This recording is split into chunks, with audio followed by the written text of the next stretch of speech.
Raamatuid lugeda võib igal pool ja igal ajal, aga selleks, et kohtuda autoritega, peab olema koht, aeg ja hea põhjus. Meil on kõik 3 komponenti täna olemas, me oleme siin Apollo raamatupoes, kuhu mahub väga palju häid raamatuid ja põhjus, miks me siin kokku saame, on ühest küljest traditsiooniline, aga teisest küljest ikkagi erakordne. Mul on rõõm ja au tutvustada teile ja näidata teile autoreid, kelle raamatud valisid lugejad Apollo 2021. aasta parimateks raamatuteks. Peab ütlema, et see hääletus toimus täna juba 16. korda ja hääletas absoluutne rekord inimesi sellel hääletusel, nendel valimistel. Üle 6500 inimese andis oma hääle, nii et suur tänu teile, järgnege mulle, meie ees avaneb Apollo parimate raamatute galerii. Kui selle õnnetu koroona aja juures üldse midagi head on või oli, siis võib-olla see, et inimestel oli rohkem aega, rohkem põhjusi pöörduda raamatute poole, kui koroona aja alguses osteti ja loeti rohkem tervise- ja eneseabi raamatuid, siis nüüdseks me näeme, et inimeste huvi on suurenenud ilukirjanduse, luule, reisikirjanduse ja kõige selle muu vastu, mis aitab meil inimestena ellu jääda. 2021. aasta oli kirjanduses põnev, väga hea soos olid nii-öelda vanad meistrid, tuntud tegijad, aga hästi oluline on see, et kasvas peale uus põlvkond, tuli noori autoreid. Ja mida see tähendab? Tähendab seda, et noored autorid toovad kaasa ka noori lugejaid.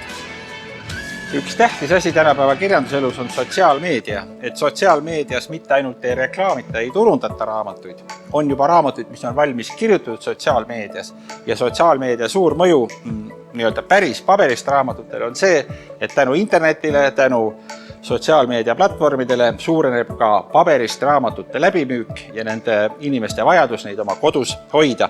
2021. aasta oli mingis mõttes õudne aasta, mida mina isiklikult sooviks unustada, nii nagu ka eelmiste aastat. Aga kui sellest üldse mingi õppetund meile jääb ja kui see kuidagi mingil viisil meie elus edaspidi peegeldub, siis võib-olla just nimelt seeläbi, et raamatud on need, mis ka kõige keerulisemal ajal on meie jaoks tähtsad, olulised ja annavad meile võimaluse avastada seda maailma, mis võib-olla sel hetkel meie eest on suletud.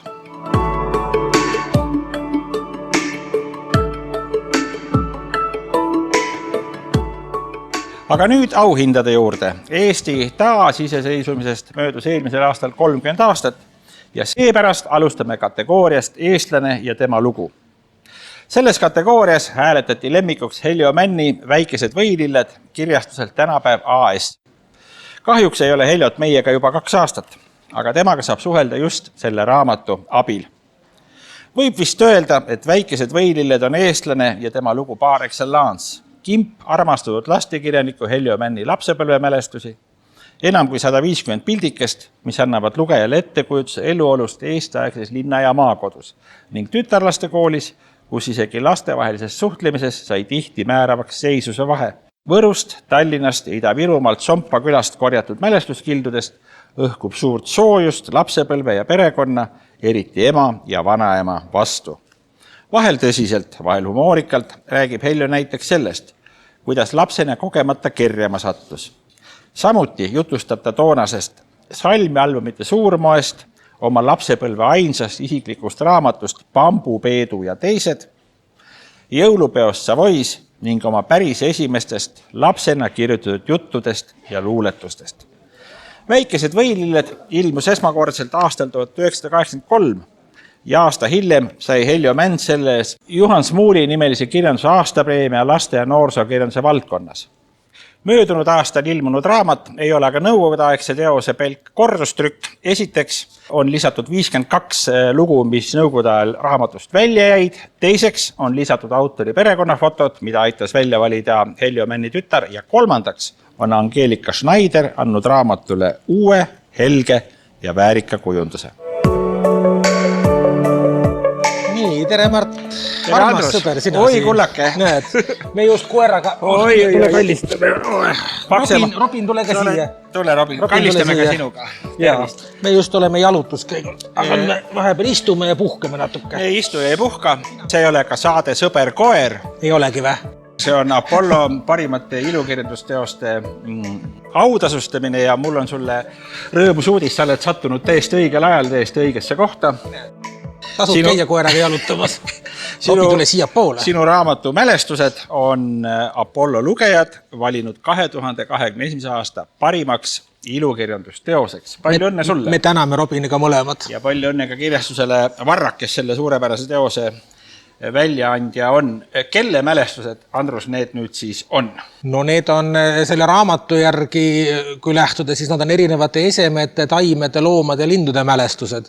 Aga eks seal, ma arvan, et iga lugeja võib ära tunda võib-olla mingid enda mälestuste algeid, sest et eks need mälestused on sellised universaalsed ju suhteliselt ja tegelikult on see huvitav žanr on see mälestus, et ühelt poolt on nad mälestused ju sageli väga lõbusad, sellised romantilised ja toredad, aga teisalt igas mälestuses on sees ka teatud selline nukrus, sest et me mäletame asju, mis on ju mööda läinud ja mida me võib-olla tahaks uuesti kogeda, aga mida me uuesti kogeda ei saa, sest et lihtsalt vahepeal on palju asju muutunud, mõned inimesed on kadunud, mõnedega me ei suhtle enam, mõned kohad on maha lammutatud, nii et selles mõttes on, mida toredam ja lõbusam mälestus, seda rohkem me ju teda taga igatseme, seda mingis mõttes nukram see on, et me seda uuesti kogeda ei saa. Vaata kui ilus lause mul välja tuli. Väga armas, tänan sind, Andrus, selle toreda kohtumise eest. Ma soovin sulle jõudu tööle ja palju õnne Apollo lugejate lemmiku tiitli puhul.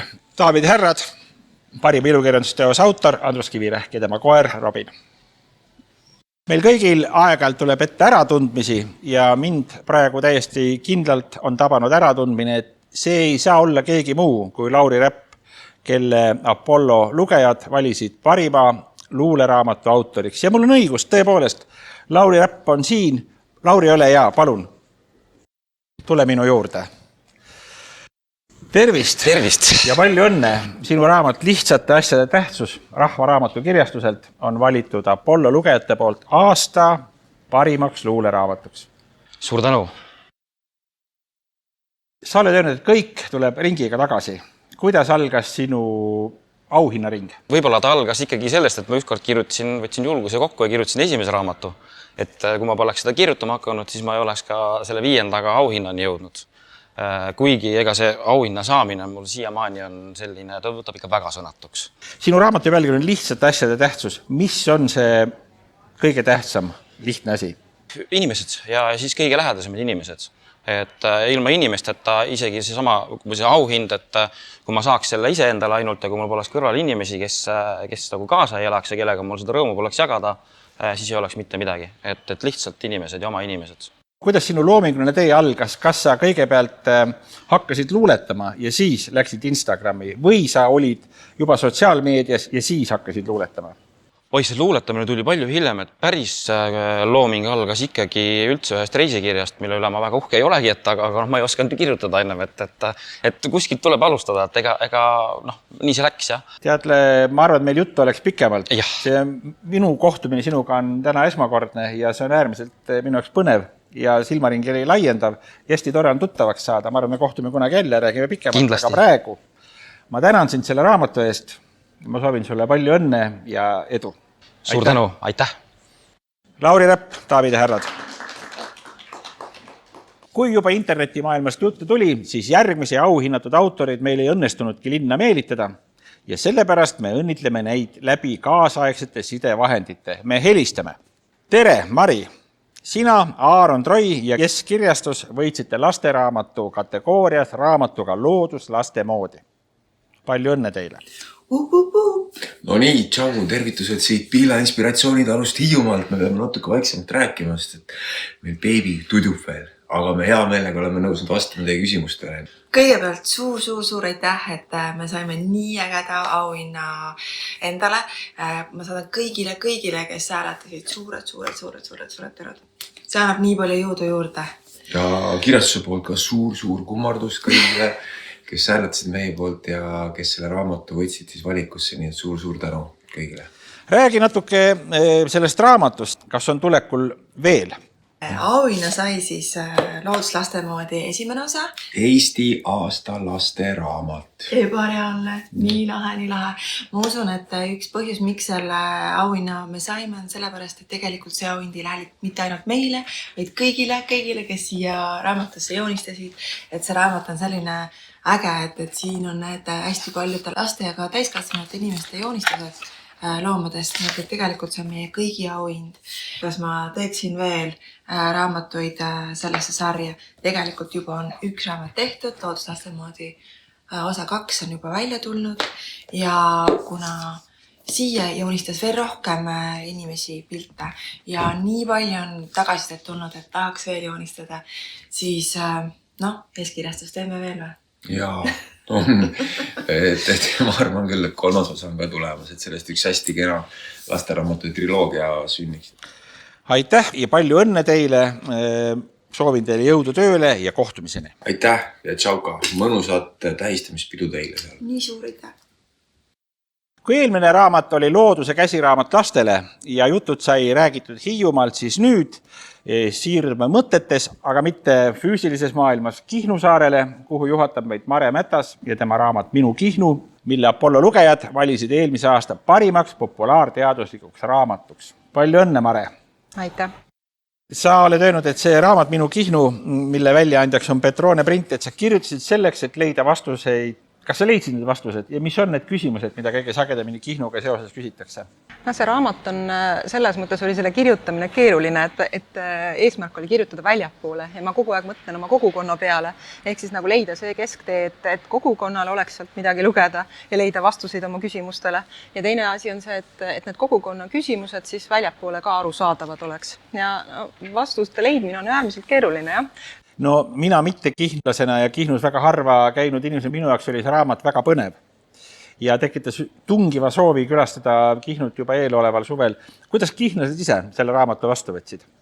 Minu kõige suurem rõõm või kõige suurem tunnustus ongi tegelikult minu enda jaoks see, et ma olen tohutult positiivset tagasisidet saanud kihnlastelt ja ma kahtlustan, et ta on sellepärast ka siia nüüd välja valituks osutunud, et kuna seal toimub rahvahääletus, et ma ei tea, mul on muidugi lugejad väljapool on enamasti, jah, aga kindlasti ma olen hästi palju head kuulnud kihnlastelt ja see on minu jaoks olnud kõige suurem tunnustus, sest see on kõige keerulisem, et ma mängin seal sellisel väga delikaatsel alal, ehk siis seal on väga tõsised sellised eetilised küsimused on selles raamatus minu jaoks, see on eetiline mõistatus ja samas ka moraalne kohustus ja ma räägin päris inimestest ja see on selline väga keeruline, aga see on läinud hästi, jah, ma olen selle üle õnnelik. Ja. Ma tänan sind, Mare, selle raamatu, selle kohtumise eest.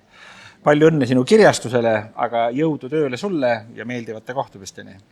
Ja, rõõmsa kohtumiseni. Ja, nägemiseni. Nägemist. Eestlane on praktiline rahvas, vähemalt kui vaadata raamatute müüginumbreid. Käsiraamatud olid ka sel aastal väga populaarsed ning just laste kasvatamise teema tõi selles kategoorias võidu Merilin Mandelile ja kirjastusele Mõistlik Mandel raamatu Yes, lapsed eest.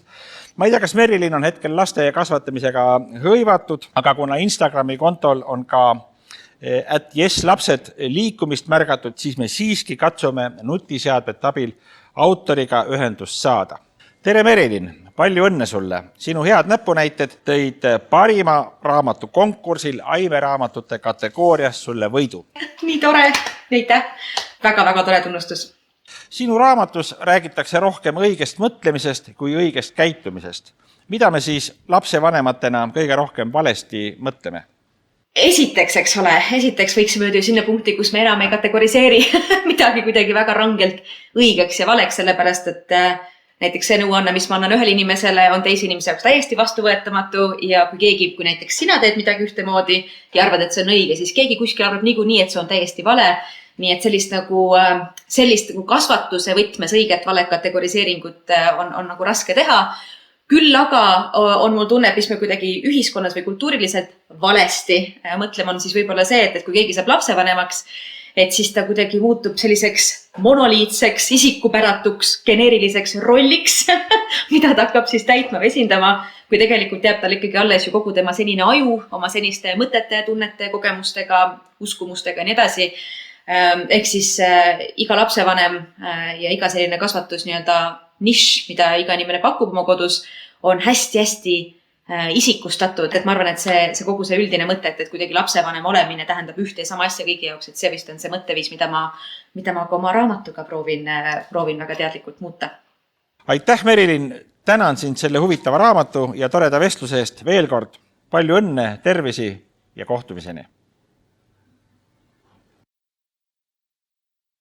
Lastest ja mängulisusest on inspireeritud ka Apollo enda lemmik, milleks tänavu valiti leiutajate küla lood Janno Põldmaa ja Heiki Ernitsa Sulest ja kirjastus Tammer raamat. Ja mul on suur rõõm tervitada siin kahte Lotte loojat, Heikit ja Jannot. Tervist! Tervist! Tervist! Ja palju õnne! Järjekordne leiutajate küla raamat ja järjekordne lugejate suur toetus sellele tööle. Kuidas on Lotte elanud ja mis on leiutajate külas uudist? Meil on juba põhiline uudis on see, et meil kogu aeg iga päev töötab, vähemalt suvel, see Lottemaa, kust need uudised saavad kogu aeg tekkida. Me ei ole jäänud nagu selle niisuguse vana esimeste filmide peale nagu pidama, vaid need lood, need noored näitlejad, kes seal töötavad ja seda Lotte maailma nagu taasloovad, need annavad kogu aeg uut ainet. Ja nad nõuavad uut sisendit ka, et Janno, kirjuta meile mingisugune uus lugu sellest ja teisest tüübist. Neid tüüpe pole meil varem üldse olnud, eks ole mingi. Et siin selles raamatus ongi ju enamus lood on ju tegelastest, keda me filmidest pole näinud kunagi. No ma paari sõnaga peaks rääkima, kuidas see tekkis, sest siis saab kohe selgeks, mis asi see on. Osa raamatuid tekib niimoodi, või filme, kus peategelane mõeldakse välja kõigepealt. Ja siis alles hakatakse peategelase järgi keskkonda sobitama sinna. Siis meil äkki ka kuidagi tähtede seis oli niimoodi, et me lõime keskkonna. See oli üks Nukuteatri etendus, Koerapulm, sealt sai asi alguse. See oli ammu. See on nagu lõputa lugu ja mingis mõttes te ju jätkate Tammsaare üritust, et olete loonud oma, mitte Vargamäe, vaid leiutajate küla. Erinevalt Vargamäest on teie leiutajate küla elu väga värviline, väga lõbus. Siin ei toimu midagi jubedat ega väsitavat. Ma soovin teile jõudu tööle ja leiutajate külale pikka rõõmsat elu. Täname. Suur tänu kõikidele nominentidele ja võitjatele ja loomulikult teile, head hääletajad. Praegune aeg on täpselt selline, nagu ta on. Aga võib-olla selline introvertsem, rahulikum, aeglasem aeg on just sobiv hetk, et tutvuda raamatutega, lugeda, võtta aega ja nautida seda. Soovin teile ilusat lugemisaasta jätku.